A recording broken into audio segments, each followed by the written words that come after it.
सोचिए, अगर आप एप्पल की एक बाइट लेते हैं तो आपकी ब्लड शुगर लेवल कितनी बढ़ेगी, या आप रोटी की एक बाइट लेते हैं तो आपकी ब्लड शुगर लेवल कितनी बढ़ेगी, या आप गुलाब जामुन की एक बाइट लेते हैं तो आपकी ब्लड शुगर लेवल पे क्या इम्पैक्ट होगा। तो हम कुछ भी अगर खाते हैं तो ब्लड शुगर लेवल हमारी कितनी बढ़ेगी, अगर ये आपको पता करना है तो ये वीडियो आपके लिए है। नमस्कार, मैं डॉक्टर मेहर अब्बास, आपका अपना डायबिटिक रिवर्सल कोच। हमने आपको पहले कल की वीडियो में ये बता दिया है कि जो भी कार्बोहाइड्रेट हमारी बॉडी में जाता है वो स्टमक में डाइजेस्ट होता है एंजाइम्स के द्वारा, और वो फिर आपके ब्लड स्ट्रीम में जाता है। तो ऐसे कार्बोहाइड्रेट जो आपकी बॉडी में जाते हैं और जाने के बाद ब्लड स्ट्रीम में ग्लूकोज लिबरेट करते हैं, तो ऐसे कार्बोहाइड्रेट को हम ग्लाइसेमिक कार्बोहाइड्रेट बोलते हैं, या उसको नेट कार्बोहाइड्रेट भी बोला जाता है। और ऐसे कार्बोहाइड्रेट जो आपकी बॉडी में जाते हैं और वो अनडाइजेस्टेड आपकी बॉडी से टॉयलेट के रास्ते से बाहर हो जाते हैं, तो वो ऐसे कार्बोहाइड्रेट कोई ब्लड ग्लूकोज लेवल में कोई इम्पैक्ट नहीं करते, तो ऐसे कार्बोहाइड्रेट को हम नॉन ग्लाइसेमिक कार्बोहाइड्रेट कहते हैं। तो मैंने आपको कल इन सारी बातों के बारे में मैंने बताया था, तो थोड़ा रिकैप्चुलेशन कर लेते हैं। तो हमने आपसे बताया था कि जो आपके नेट कार्बोहाइड्रेट होते हैं वो is equal to total carbohydrate minus fibre. जो आपकी बॉडी से फाइबर वो है जो आपकी बॉडी से अनडाइजेस्टेड टॉयलेट के रास्ते से निकल जाते हैं, तो ऐसे कार्बोहाइड्रेट को हम नॉन ग्लाइसेमिक कार्बोहाइड्रेट या फाइबर बोलते हैं। तो अगर आपको ये जानना है कि आपके ने कोई भी फूड प्रोडक्ट खाई तो वो आपकी ब्लड शुगर लेवल को कैसे इंपैक्ट करेगी और कितनी इंपैक्ट करेगी, तो इसमें दो पैरामीटर्स को आपको बड़े ध्यान से जानना पड़ेगा। और उसके लिए मैं आपसे ये कहूँगा कि जो हमारे चैनल के जो चैनल में जो मैंने वीडियोस अपलोड किए हैं वो बहुत बड़े ही सीक्वेंस में अरेंज हैं, और एक दूसरे वीडियो से उसका बहुत गहरा लिंक है।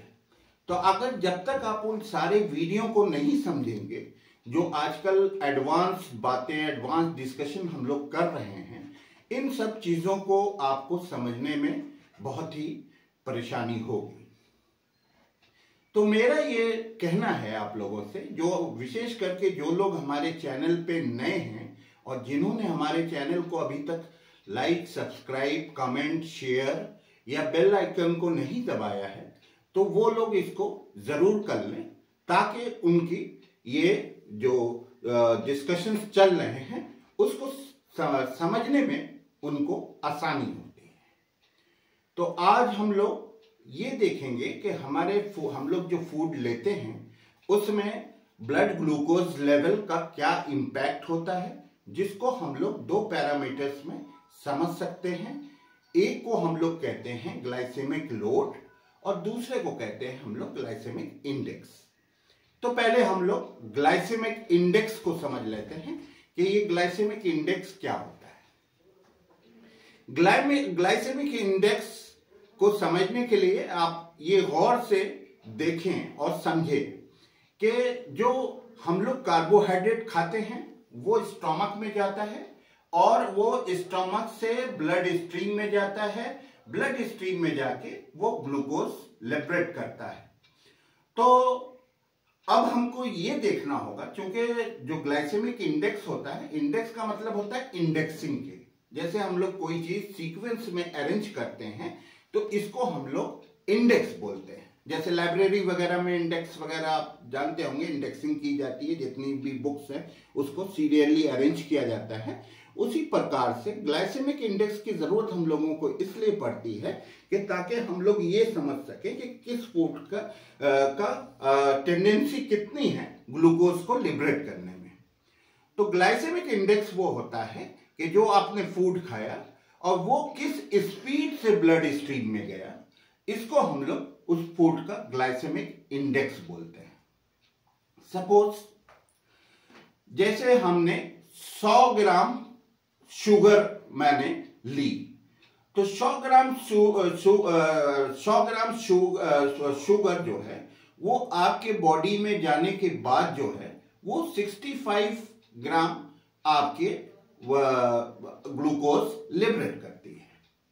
उसी प्रकार से हम लोग देख लें, अगर हम लोग आटा लेते हैं जिसको हम लोग फ्लावर कहते हैं, व्हीट का आटा जिसको फ्लावर कहते हैं, वो जब ब्लड स्ट्रीम में जाता है तो जाने के बाद 70 यूनिट ग्लूकोज लिबरेट करता है।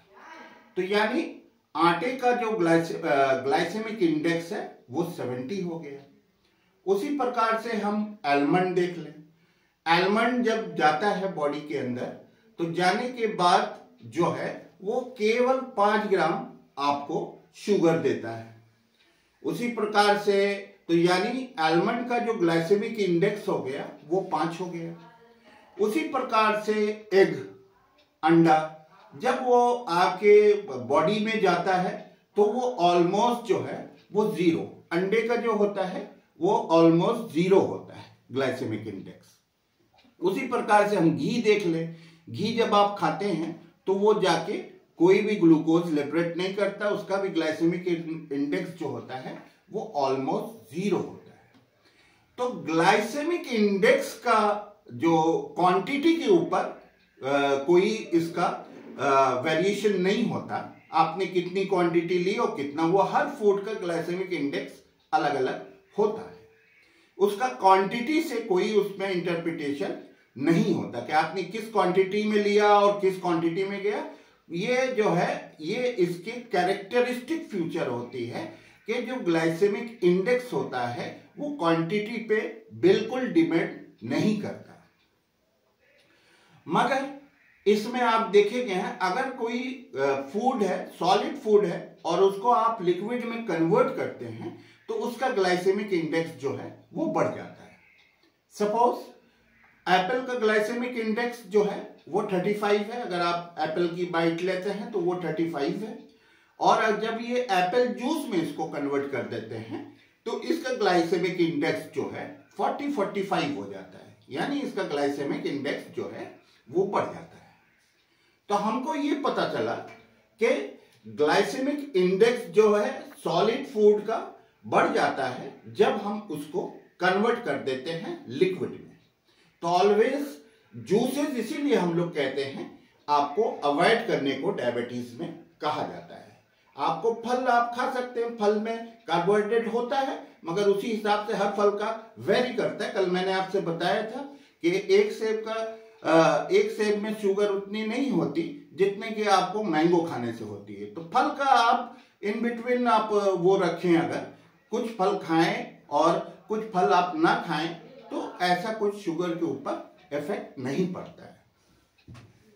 तो हमें ये बात समझ में आ गई कि जो ग्लाइसेमिक इंडेक्स होता है वो एक फिक्स्ड वैल्यू होती है।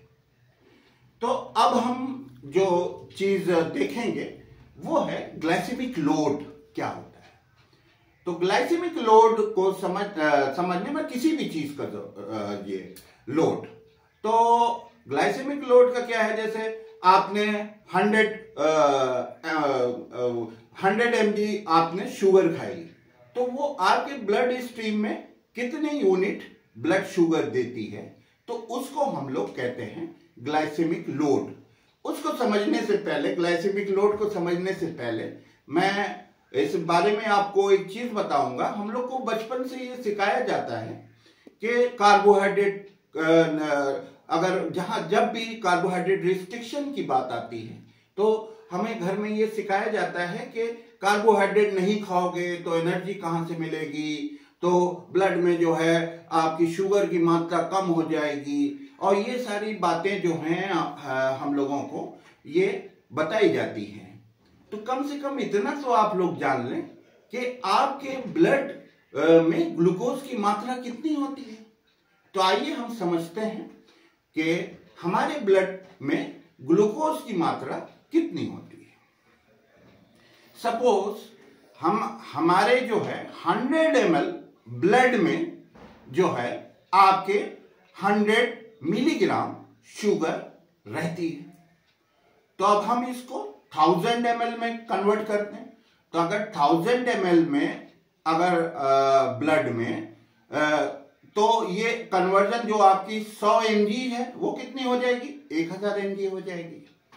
अब अगर हम इसको लीटर में कन्वर्ट कर लें तो जैसे 1 लीटर ब्लड में तो आपकी कितनी शुगर हो जाएगी, वो हो जाएगी आपकी 1 ग्राम। हमारी बॉडी में 5 लीटर ब्लड रहता है, तो 5 लीटर ब्लड में कितनी हो जाएगी, 5 ग्राम हो जाएगी।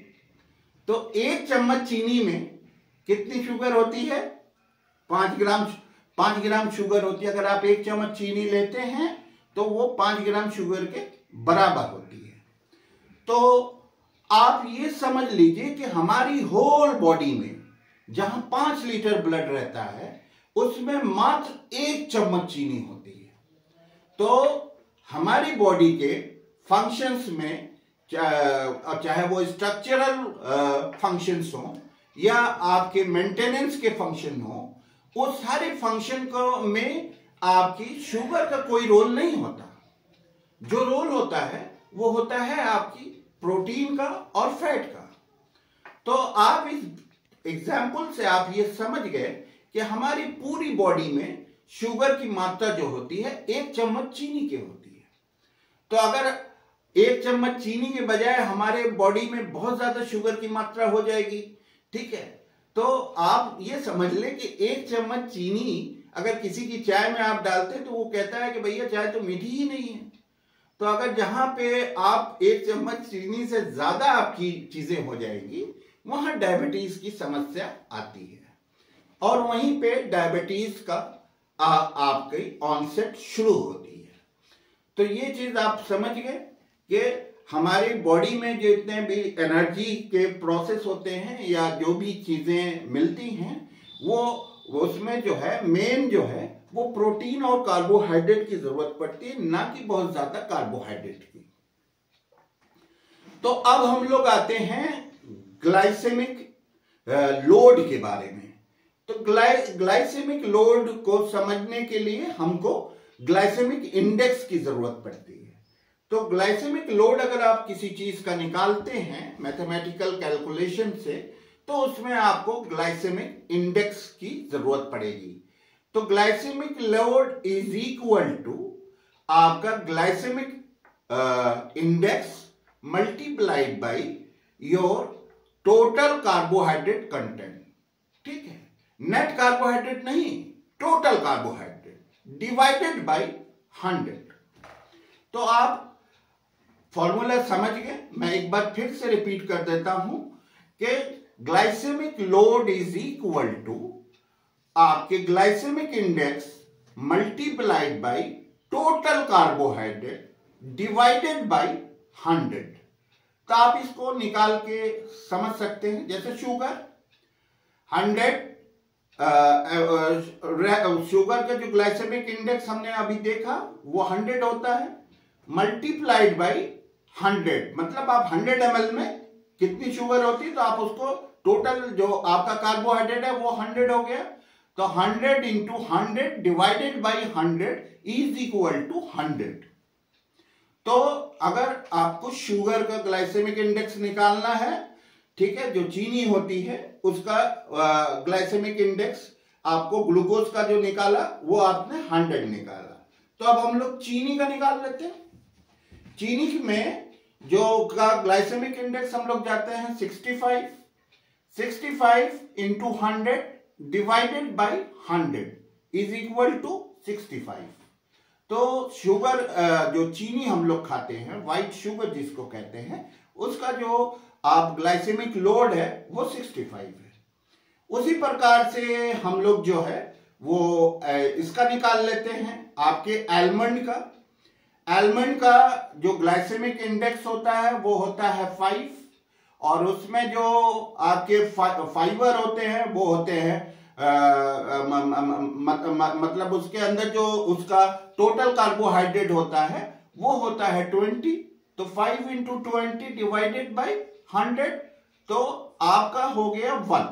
यानी आलमंड का जो ग्लाइसेमिक लोड होता है वो होता है 1। उसी प्रकार से हम एप्पल का निकाल लेते हैं। एप्पल का जो ग्लाइसेमिक इंडेक्स होता है वो है 35 इंटू जो आपका वो होता है, वो आपके ग्लाइसेमिक इंडेक्स होता है 35 डिवाइडेड बाई 100। ठीक है, तो इसका जो होता है ये 4.9 के आसपास आता है। तो आपने ये देख लिया कि ग्लाइसेमिक लोड जो है वो हम लोग कैसे निकालते हैं। तो आपने एक बात गौर की होगी कि मान लीजिए ग्लाइसेमिक लोड जो है बॉडी का, जिसका जो है आपका टोटल कार्बोहाइड्रेट कम है, उसका ग्लाइसेमिक लोड जो है वो कम होता है। ठीक है, और जिसका जो है टोटल कार्बोहाइड्रेट या नेट कार्बोहाइड्रेट ज्यादा है, उसका भी ग्लाइसेमिक लोड ज्यादा रहता है। तो हम लोगों को ये पता चल गया कि 1 glycaemic load is equal to 20 unit of blood sugar. अगर एक ग्लाइसेमिक लोड हमको निकालना है तो वो that is equal to 20 unit of blood sugar. तो इससे आप ये चीज आपकी क्लियर हो गई कि ग्लाइसेमिक लोड हम कैसे निकालेंगे। अगर आपको कोई समस्या आती है तो हमारी जो ग्लाइसेमिक लोड की RB memorial hospital multi speciality hospital का जो यूट्यूब चैनल है, इसमें हम लोग इसकी जो है आपको ग्लाइसेमिक लोड की चार्ट, जिसमें 200 फूड्स की ग्लाइसेमिक चार्ट उपलब्ध है, जो कि आपके लिए निःशुल्क है, आपको परचेज करने की जरूरत नहीं है। तो वो मैं डिस्क्रिप्शन बॉक्स में मैं लिंक दे देता हूं, उसको आप लोग जो है वहां से ले लें। और अगर उसके बावजूद आपको समझने में या कुछ उसमें, तो डिस्क्रिप्शन बॉक्स में RB memorial multi speciality hospital का नंबर रहता है, तो आप वो उस नंबर पे कांटेक्ट करके जो हमारे डाइटिशियन है, डायबिटिक कोच है, उनसे संपर्क करके ये सारी चीजें आपको उपलब्ध निःशुल्क हो जाएगी, आपको परचेज करने की जरूरत नहीं पड़ेगी। तो हमने आज के डिस्कशन में ये सीखा कि हम जो है आपकी ये कैसे ग्लाइसेमिक लोड और कैसे आपका ग्लाइसेमिक इंडेक्स निकालते हैं। ये दोनों बहुत वाइटल पैरामीटर्स होते हैं हमको किसी भी फूड प्रोडक्ट्स की जानकारी लेने के लिए, कि हमको क्या खाना है क्या नहीं खाना है, ये इससे हम लोगों को ये पता चल जाता है। तो सबसे जो इम्पोर्टेंट चीज होती है आपकी लाइफ में, आपकी जो लाइफ है, your life is a week, your body is the vehicle of your life. तो हमको इसकी बॉडी की अहमियत को समझना पड़ेगा, और इसको आप एक स्वस्थ जीवन जीने के लिए आपको अपनी शरीर को एक हेल्दी लाइफ देने की आपको अगर कोशिश करते हैं, आप प्रयास करते हैं, तो सबसे पहले आपका एक हेल्दी माइंड होना चाहिए, ताकि उसमें जो आपके विचार हों वो हेल्दी हों, क्योंकि माइंड का असर जो है आपकी हेल्थ पे पड़ता है। तो आपको अगर अपनी बॉडी को चुस्त और दुरुस्त रखना है तो इन सब चीजों की नॉलेज आपको बहुत जरूरी है। और मैंने आपसे 12 कहा है कि ये जो लड़ाई है हम लोगों की, इसमें हमारा आपका गोल जो है वो दोनों का एक ही गोल है, सेम गोल है, कि हमको हिंदुस्तान से डायबिटीज को भगाना है। और इसमें जो चीज की जरूरत पड़ती है वो है आपकी नॉलेज और डिसिप्लिन। तो हम लोग आपसे यही कहेंगे कि नॉलेज को स्प्रेड करते रहिए और डिसिप्लिन को इंकरेज करते रहिए। तो इस नॉलेज के बारे में एक बात मैं और आज आपसे कहना चाहता हूं कि जब हम लोग स्टूडेंट रहते हैं तो हमारी नॉलेज इतनी सी होती है, और जब हम उसी चीज में बाद में टीचर बन जाते हैं, उसके अध्यापक हो जाते हैं, तो हमारी नॉलेज इतनी हो जाती है। तो मेरा ये मानना है कि अगर आप हमारे जो वीडियोस अपलोडेड है हमारे यूट्यूब चैनल पे, अगर आप इसको कायदे से प्रॉपरली सारे वीडियोस को आप देखेंगे तो आपकी नॉलेज जो है बहुत बढ़ जाएगी और आप डायबिटीज के एक्सपर्ट हो जाएंगे, और आपके आसपास आपके इर्द गिर्द जितने भी लोग होंगे वो आपसे डायबिटीज के बारे में उनकी जानकारी बहुत कम होगी। तो मेरा ये कहना है कि आप नॉलेज को स्प्रेड करें और डिसिप्लिन को इनकरेज करें, ताकि हम लोग डायबिटीज को, जो हमारा मिशन है, जो RB memorial multi speciality hospital का मिशन है, कि हम डायबिटीज को जल्दी से जल्दी भगा पाए। मेरा अगला वीडियो जो रहेगा कि हमने रहेगा वो इस पे रहेगा कि जो हम लोग फूड प्रोडक्ट्स मार्केट से खरीदते हैं उसमें क्या रहता है कि बहुत सारे फूड प्रोडक्ट्स ऐसे होते हैं जिसकी जो है उसमें वैल्यूज वगैरह उसके लेवल पे लिखी होती है, तो उसको कैसे पढ़ना है और वो हमारे लिए बेनिफिशियल है या नहीं है उसको कैसे समझेंगे। तो मेरी अगली वीडियो उसी पे रहेगी। एक बात की ताकीद आपको मैं जरूर करूंगा कि मार्केट में बहुत सारे माल्टोडेक्स्ट्रान की बनी हुई चीजें जो हैं फूड प्रोडक्ट्स आपको मिल रही हैं। तो माल्टोडेक्स्ट्रान का जो ग्लाइसेमिक लोड होता है वो 110 होता है। तो आप लोग उन सारी चीजों से परहेज करें और जो है आप उसको न लें, बल्कि जो डायबिटिक कुकीज मार्केट में अवेलेबल है, जो मैंने आपको अगले वीडियो में भी कहा था, जो आपको ओलिगोसैकेराइड होती हैं, फ्रुक्टो ओलिगोसैकेराइड की बनी हुई, तो उसमें आलमंड कुकीज वगैरह भी आती है, उसका ग्लाइसेमिक लोड मात्र 1 होता है। तो ऐसी चीजें आपको समझाने के लिए कि आप कौन सी चीज लें कौन सी चीज ना लें, उसी पे हमारा अगला वीडियो आधारित रहेगा कि आप कैसे लेवल जान के ये समझ सके कि कौन सा फूड प्रोडक्ट हमको लेना है और कौन सा फूड प्रोडक्ट हमें नहीं लेना है, उसकी जानकारी मैं दूंगा। Thank you.